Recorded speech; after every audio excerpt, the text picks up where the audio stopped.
We are starting off with some breaking news this morning as all evacuations are lifted for the deep wood fire near Airway Heights. And our crews have been on the scene of that very fire since it first began yesterday. KREM 2's Nicole Hernandez has been there all morning long for us this morning, continuing our coverage of this fire. So Nicole, tell us a little bit more about what the containment process is looking like and the latest on this fire. Good morning.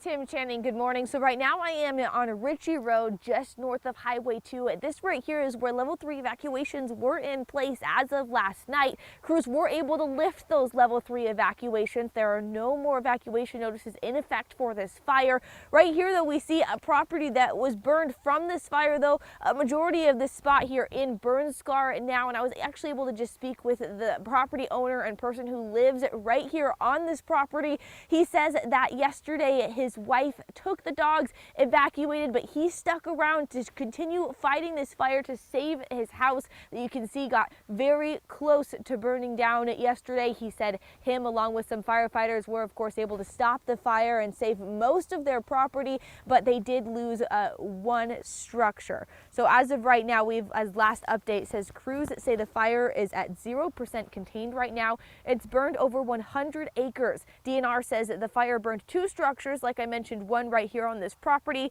A fire sparked yesterday, and as of right now, we do not know what caused the fire. Now, for right now, it looks like there's a bunch of hot spots in this area and some other spots that have burned. Also, we see some of the smoky spots as well. So crews, of course, will continue working to put out those hot spots and make sure this fire is completely out and contained. In Airway Heights, Nicole Hernandez, KREM 2 News. Well, now let's get a look at the forecast with meteorologist Thomas Patrick. Because Thomas, it was a little chilly this morning when Tim and I were coming into work.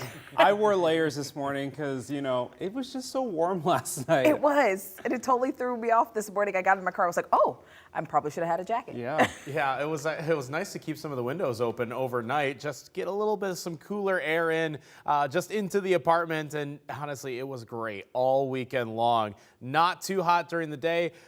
Maybe I'm hesitant. I'm reluctant to say it's a little taste of fall because we're going to be right back into the summer weather for the rest of this week. But hey, enjoy it if you enjoy it. And if it's making you break out a long sleeve shirt for this morning, I do not blame you whatsoever. It's 55 in Spokane, but there have been quite a few places in the 40s this morning, including out of Deer Park and Sandpoint, still currently in the mid 40s. Same story in Wallace. The temperature, the thermometer in St. Mary's continues to drop, it seems, reporting 37 degrees this morning, just 5 degrees above the freezing mark. Okay, definitely feeling like fall there. But with that sunshine should make a world of difference by the afternoon hours as we heat up very quickly all across the inland Northwest. So from the 50s and 40s, and yes, maybe in one case, the 30s this morning, we'll be into the 80s, if not even close to 90 degrees by this afternoon. And this isn't even the hottest day this week. In fact, this is the coolest day of the week. We'll show you how close to record highs will be later on before the month is through. A heads up this morning for drivers who take North Monroe Street. Lane closures begin this morning so city crews can begin phase 1 of a pavement maintenance project. The northbound lane of Monroe Street from the Monroe Street Bridge to Boone Avenue will be closed until September 21st. Phase 2 will then begin at that time, closing all southbound lanes. 3 people are still in the hospital this morning following a shooting in North Spokane over the weekend. Now, 1 person died in that shooting, and here's what else we know as of this morning. The victims were found by Spokane police in a parking lot near a playground at Franklin Park. It's the latest in a string of shootings. Earlier last week, 4 people were shot in West Central Spokane.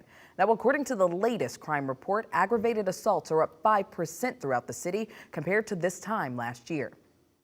I have not seen this level of violence in the 30 years that I've been here. Something like this, like a homicide, is well documented and easily reported. What people need to remember is there are a lot of crimes that are extremely violent that actually don't get reported as a violent crime. Now, detectives are still investigating the shooting as of this morning. They're asking residents who live nearby to check if their home security cameras caught any video of what happened. It's 7:05. Let's take a look at your morning rush. More news in less time. This morning, we're hearing from another North Idaho librarian who's quitting over concerns about her safety. I mean, could I potentially die over this? a bunch of books in the children's library?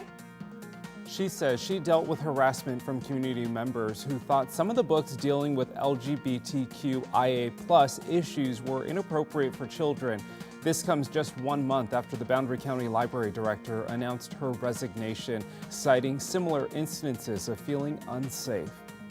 Across Idaho, law enforcement agencies are struggling to hire and retain officers. One reason is hiring standards for law enforcement increasing in the last few years. Some counties are considering lowering the hiring age, while Boise police now only require officers to have a high school diploma or GED, where they previously needed an associate's degree. This weekend, Gonzaga students begin to move in for the first day of classes today. This year's incoming class has the most diverse class of students the university has ever seen. The incoming class includes students from 36 states, 23 countries. GU officials say 32% of this year's first-year students identify as students of color and another 4% as international students. Well, this looks like a fun way to cool off in the hot dog days of summer. Spokane brought back its annual Doggy Dip Day over the weekend. It's all to raise money for the Spokane Humane Society and our friends at Spokanimal. For just $10, dog owners can bring their pups to the pools and let them enjoy and splash around in the water, and this happens at the end of the pool season. So on Sunday was Comstock, and there will be other pools that will be opening up their pools to dogs this week. So if you missed one, you can visit the City of Spokane Parks website for more information on when those days will happen. And that's a look at your morning rush. New overnight gunfire erupts at a supermarket in Bend, Oregon, killing 2 people. Now, police say that this shooting began when a gunman entered a Safeway grocery store in the Bend area. The gunman shot and killed someone at the store's entrance and then killed another person inside. It was loud enough to make me and 3 other employees ran into a walk-in refrigerator and closed the door and stayed there. We stayed hidden until the authorities arrived. People were running out of Safeway, and I mean, the police were here though in a matter of like 5 seconds of that happening. Now, when police entered the store, they found the gunman dead. The police chief says that officers did not fire any shots there at the scene. A semi-automatic rifle and a shotgun were found by the gunman's body. Police have not released his identity just yet.